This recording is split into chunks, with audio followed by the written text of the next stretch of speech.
Shri Sai Satcharitra, Chapter 39 and 50, Baba's knowledge of Sanskrit. This chapter is about his interpretation of a verse from Gita, construction of the Samadhi Mandir. This chapter 39 deals with Baba's interpretation of a verse from the Bhagavad Gita, as some people believe that Baba knew that not Sanskrit, and the interpretation was Nana Sahib Chandrakar's. Hemant Pant wrote another chapter 50 refuting that objection. As the chapter number 50 deals with the same subject matter, it is incorporated in this chapter. The first topic, preliminary. Blessed is Shirdi and blessed is Dwarkamai, where Sai lived and moved until he took Mahasamadhi. Blessed are the people of Shirdi whom he obliged and for whom he came such long distance. Shirdi was a small village first, but it attained great importance on account of his contact and became a Tirth, holy place of pilgrimage. Equally blessed are the women folk of Shirdi, blessed is their whole and undivided faith in him. They sang the glories of Baba while bathing, grinding, ponding corn, and doing other household work. Blessed is their love, for they sang sweet songs which calm and pacify the minds of the singers and listeners. The first topic, Baba's interpretation. Nobody believed that Baba knew Sanskrit. One day he surprised all by giving a good interpretation of a verse from the Gita to Nana Sahib Chandrakar. A brief account about this matter was written by Mr. B.V. Dev, retired Mamlatadar, and published in Marathi in Shri Sai Leela magazine, volume 4.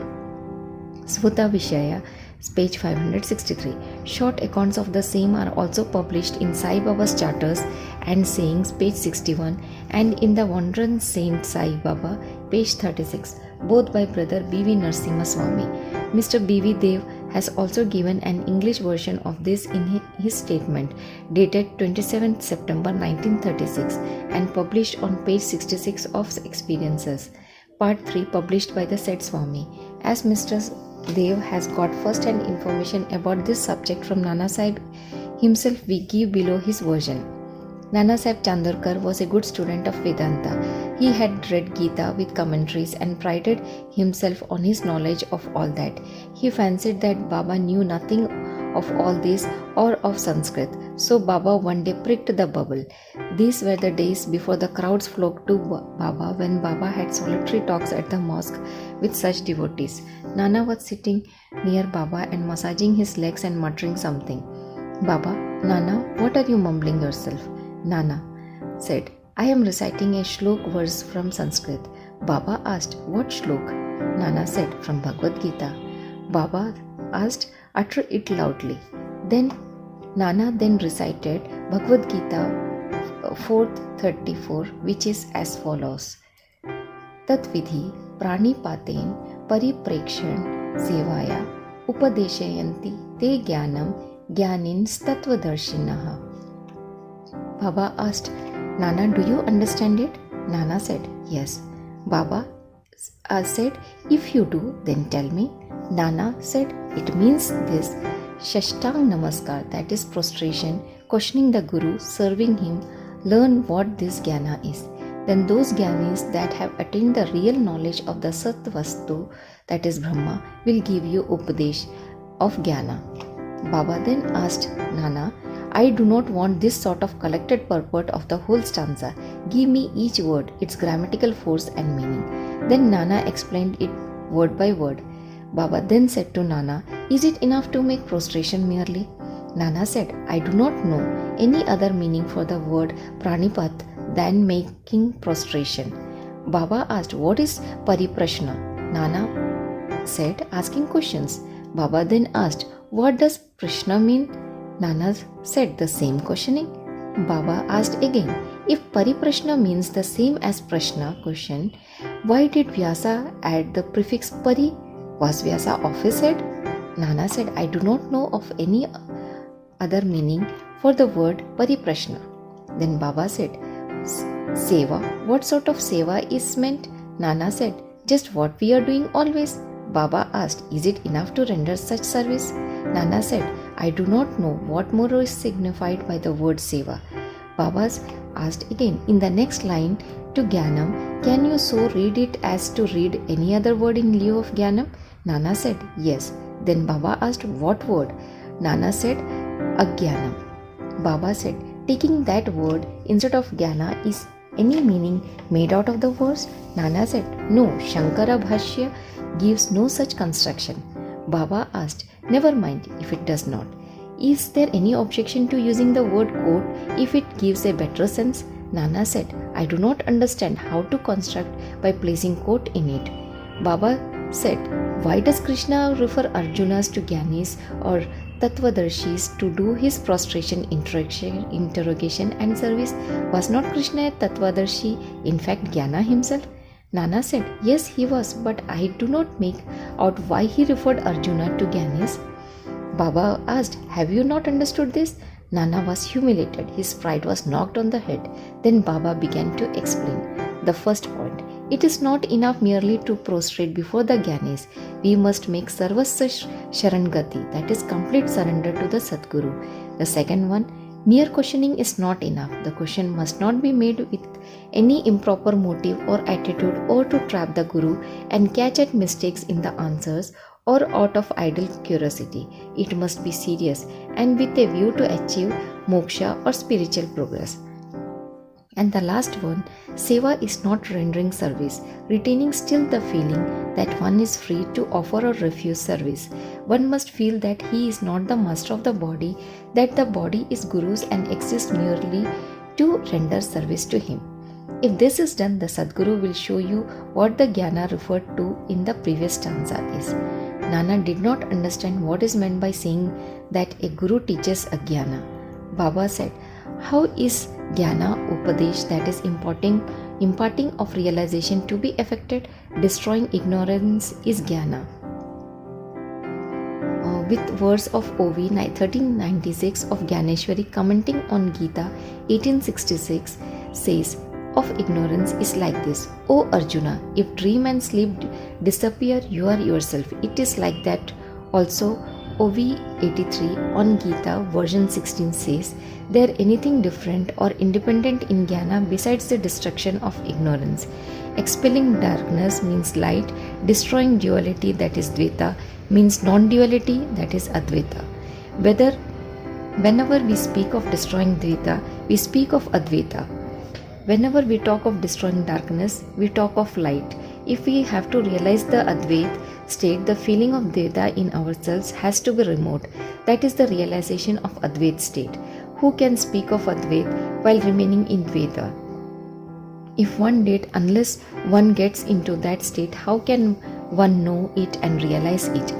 Again, the Shishya disciple, like the Sadguru, is really embodiment of Jnana. The difference between the two lies in the attitude, high realization, marvelous, superhuman sattva, beingness, and unrivaled capacity and Aishwarya Yoga, that is divine powers. The Sadguru is Nirgun Satchitanand. He has indeed taken human form to elevate mankind and raise the world. But his real Nirgun nature is not destroyed thereby even a bit. His beingness or reality, divine power and wisdom remain undiminished. The disciple also is in fact of the same Swarup, but it is overlaid by the effect of samskaras of innumerable births in the shape of ignorance, which hides from his view that he is Shuddha Chaitanya. See Bhagavad Gita, chapter version 15. As stated therein, he gets the impressions Jiva, a creature, humble and poor. The Guru has to root out these offshoots of ignorance and has to be Upadesh or instruction to the disciple, held spellbound for endless generations by the ideas of his being a creature, humble and poor.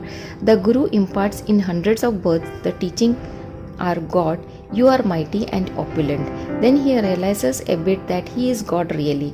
The perpetual delusion under which the disciple is laboring, that he is the body, that he is a creature or ego, that God, Paramatma and the world are different from him, is an error inherited from innumerable past births. From actions based on it, he has derived his joy, sorrows and mixtures of both. To remove this delusion, this error, this root ignorance, he must start the inquiry. How did the ignorance arise? Where is it? And to show him this is called the Guru's Upadesh. The following are the instances of Ajnana.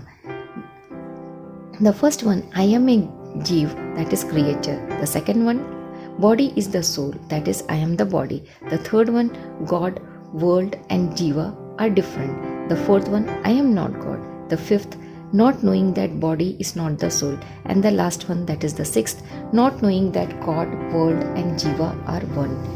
Unless these errors are exposed to his view, the disciple cannot learn what is God, Jiva, world, body, how they are interrelated and whether they are different from each other or are one and the same. To teach him this and destroy his ignorance is this instruction in Jnana or Ajnana. Why should Jnana be imparted to the Jiva who is Jnanamurti? Upadesh is merely to show him his error and destroy his ignorance. Baba added, Pranipat implies surrender. Surrender must be of body, mind and world. And why should Krishna refer Arjuna to other Gyanis? Take everything to be Vasudeva. Bhagavad Gita 7th chapter 19, that is, any Guru will be Krishna to the devotee, and Guru takes disciple to the Vasudeva, and Krishna treats both as his prana and atma. As Sri Krishna knows that there are such bhaktas and gurus, he refers Arjuna to them so that their greatness may increase and be known. The next topic, construction of the Samadhi Mandir. Baba never talked nor made any fuss about the things which he wanted to accomplish, but he so skillfully arranged the circumstances and surroundings that the people were surprised at the slow but sure results attained. The construction of the Samadhi Mandir is an instance in point. Shriman Bapu Sahib Bhuti, the famous multimillionaire of Nagpur, lived in Shirdi with his family. Once an idea arose in his mind that he should have a building of his own there. Sometimes after this, while he was sleeping in Dikshit's Vada, he got a vision. Baba appeared in his dream and ordered him to build a Vada of his own with a temple. Shama, who was sleeping there, got also a similar vision.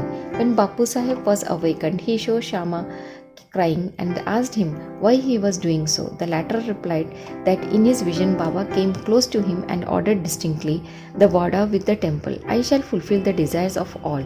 Hearing the sweet and loving words of Baba, I was overpowered with emotion, my throat was choked, my eyes were overflowing with tears, and I began to cry.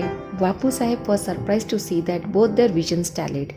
Being a rich and capable man, he decided to build a Vada and drew up a plan with Madhav Rao, that is Shama. Kaka Sahib Dikshit also approved it, and when it was placed before Baba, he also sanctioned it immediately. Then the construction work was duly started, and under the supervision of Shama, the ground floor, the cellar and the well were completed. Baba, also on his way to and from Landi, suggested certain improvements. Further, work was entrusted to Bapu Sahib Jog, and when it was going on, an idea struck Bapu Sahib Bhuti's mind that there should be an open room or platform, and in the center the image of Murlidhar, Lord Krishna with the flute be installed.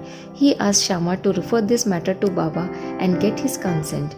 The latter asked Baba about this when he was just passing by the Vada. Hearing Shama, Baba gave his consent, saying, after the temple is complete, I will come there to stay. And staring at the Vada, he added, after the Vada is complete, we shall use it ourselves. We shall live, move and play there, embrace each other and be very happy.